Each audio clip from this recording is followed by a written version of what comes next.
En marge des activités marquant la célébration de la journée mondiale de drépanocytose qui aura lieu le 19 juin prochain, une sensibilisation de masse à l'endroit des élèves des différents établissements se déroule selon le calendrier à l'Institut Pasteur de Bangui. Dr Juliette Lydie Zoumandé donne plus des explications. Proche de la journée internationale de lutte contre la drépanocytose.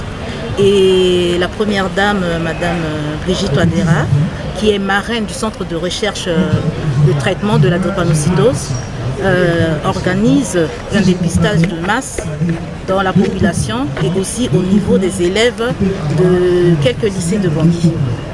Pourquoi on dépiste les élèves? On dépiste les élèves à partir de première, seconde et terminale.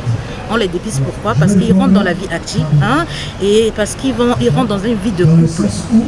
Donc ça permet de connaître leur statut. Dès qu'ils connaissent leur statut, ça leur permet de choisir un partenaire pour éviter d'avoir des descendances qui portent cette maladie. Comme vous savez, la drépanocytose est une maladie héréditaire. Donc quand le parent porte un gène, par exemple le gène S, le parent a AS, si le parent prend un partenaire qui a AS aussi, il y a des risques d'avoir un enfant qui va porter les deux gènes SS.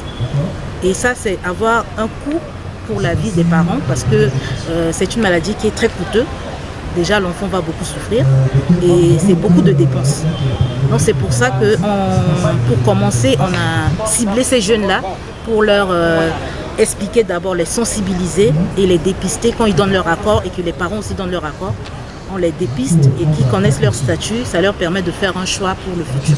Déjà, le test qu'on fait maintenant, c'est le test rapide. Donc après, si on a des personnes qui portent le trait drépanocytaire, il y aura une électrophorèse qui va être faite après pour confirmer ces tests.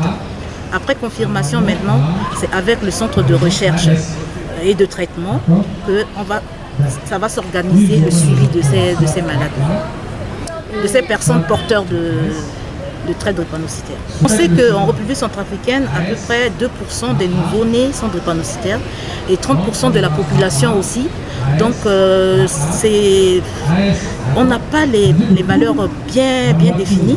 Avec ces dépistages-là, ça va nous permettre de connaître la prévalence de la drépanocytose en République centrafricaine. Je demanderai aux Centrafricains de se dépister. Ceux qui sont en âge de procréer, de fois ceux qui ne connaissent pas leur statut, de se dépister, de savoir si leurs enfants ont ou pas, ainsi pour permettre le suivi.